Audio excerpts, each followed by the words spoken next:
આજે આંતરરાષ્ટ્રીય મહિલા દિવસની ઉજવણી કરવામાં આવી રહી છે, ત્યારે પાટણના ખોબા જેવડા હાજીપુર ગામની 4 દીકરીઓ આજે સમગ્ર ગુજરાત માટે રોલ મોડેલ સાબિત થઈ છે।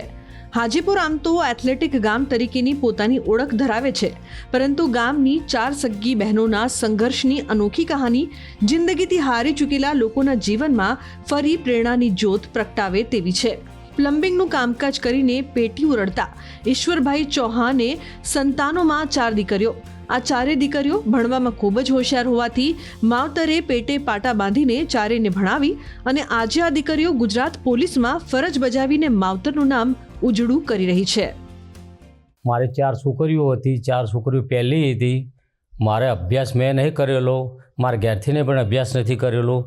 છોકરીઓ હોશિયાર નીકળી તો પછી કે પપ્પા અમારે ભણવું છે, કે તમે જો બટા ભણતા હોય તો તારા મમ્મીને બે અમે રાત દિવસ મજૂરી કરશું। અને મને માલિકે મજૂરી એવી મેળવી હતી, મેં પ્લમ્બરની કામ કરતો હતો, તે ખર્ચા કરી શકતો હતો। એ પ્રમાણે છોકરી એને બહુ સાથ સહકાર આપ્યો, મેં આવ્યો। છોડીઓ હતી તો આપણે કોઈ બાપા જાવું તો શાંતિથી જાવું, એ રસ્તે ઘેર આવવું, કોઈના વાદે રહેવું નહીં। છોકરીઓ બહુ સરસ લહેરી, એ મારે 4 છોડીઓની મારા 4 છોકરા બરાબર, એટલે આત્માને અમારે સંતોષ થઈ અને ભણાય ગણાય। 4 છોકરીઓ એક જ ભરતીમાં એક જ દાડે 4 પોલીસ ખાતામાં નોકરી લાગી। છોકરીઓ ઘરમાં કેવી મહેનત કરતી? ઘરમાં પછી એની મમ્મી જાય, વગડે જાય એની મમ્મી તો ઘર કામ કરે તો એની મમ્મીના કહે બેટા તમે ભણો છો તો હું કરે કે ના મમ્મી તું વગડાનું કામ કરી અને આટલું ઘર અમારા 4ના કપડાં હા ના કોઈ આવ્યું જ્યું હોય તોય પણ છોકરીઓ ઘરનું કામે કરે, બીજું કોઈ ટાપોટી હોય તો બીજું કરે। એક છોકરી તો મારી હતી કે 3જા નંબરની હતી, ખેલકુંભમાં હતી। એ ખેલકુંભમાં પણ એને બહુ સારી મહેનત કરેલી હતી। એને લગભગ મેડલ 40થી 45 તો એને મેડલ મેળવેલા હતા।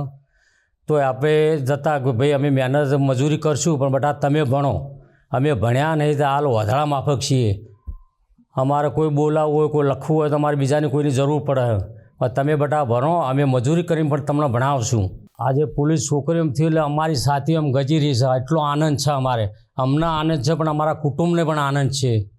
છોડીઓ ઘેર આવે, ભરતીમાંથી આવે, જે ટેલિંગમાં લાગી ત્યારે આવતી છોડીઓ તો મારું કુટુંબ ભેળું થાય, મારું હગું વાલો, આનંદ આનંદ આનંદ।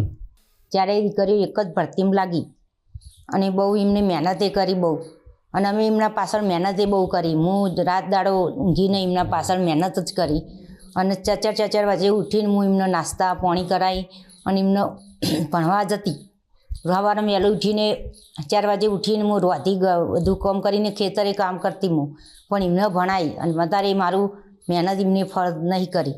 એ દોડવા જતી તમે જતા મૂકવા સાથે? હા, સાથે હું મૂકવા જતી, પણ જેટલા સુધી રસ્તા સુધી પછી અમારા રમેશભાઈ આવીને લઈ જતા દોડવા। અંધારું હતું ને એટલે છોકરી બી હતી મારી, એટલે રમેશભાઈએ બહુ સાથ આપ્યો અમને। બીજી માતાઓને હું એમ કહું કે તમે મેં મહેનત કરી, મારી છોડીઓને એમની મહેનત કરી, એવી તમે મહેનત કરીને તમારી છોકરીઓને ભણાવો અને તમે મહેનત કરે એના હંગાત તમે નોકરી લેવડાવો છોડીઓને। ચૌહાણ પરિવારની 4 સગ્ગી બહેનો જાગૃતિ, હેતલ, હિના અને પ્રિયંકાએ એક સાથે પોલીસ ભરતીની તૈયારીઓ કરી, જેમાં વાંચન અને દોડ બંનેની તૈયારી પણ સાથે કરી અને ગત 2021-22ની પોલીસ ભરતીમાં એક સાથે ફોર્મ પણ ભર્યા હતા। નવાઈની બાબત એ રહી કે 4 બહેનો પોલીસની ભરતી પરીક્ષામાં પાસ થઈ અને આજે અમદાવાદ, ગાંધીનગર અને મહેસાણામાં પોતાની ફરજ બજાવી રહી છે। 4 બહેનોમાં હેતલે રમતગમતમાં 40 જેટલા મેડલ્સ મેળવીને પરિવારનું ગૌરવ વધાર્યું છે। આમ જ અમારા જ ગામના ઈશ્વરભાઈ ચૌહાણની 4 દીકરીઓ જાગૃતિ, હિના, પ્રિયંકા અને હેતલ એક જ સાથે નોકરીએ લાગી, જેની અમને બહુ ખુશી છે અને એમને ખૂબ મહેનત કરી છે। જ્યારે પિતા સવારે પ્લમ્બર કામ માટે નીકળે અને માતા ખેત મજૂરી જતા હોય ત્યારે એમને આવું થાય કે મહેનત કરી લઈએ, તો એમને ખૂબ મહેનત કરી અને એનું પરિણામ મળ્યું છે, એટલે પરિવારમાં પણ ખુશીનો માહોલ છે। અત્યારના યુગમાં લગભગ દીકરીઓ હવે પણ સારું એવું ભણીને આગળ નીકળી રહી છે, તો બધી દીકરીઓ પણ ખૂબ મહેનત કરે અને સફળ થાય એવી શુભકામનાઓ।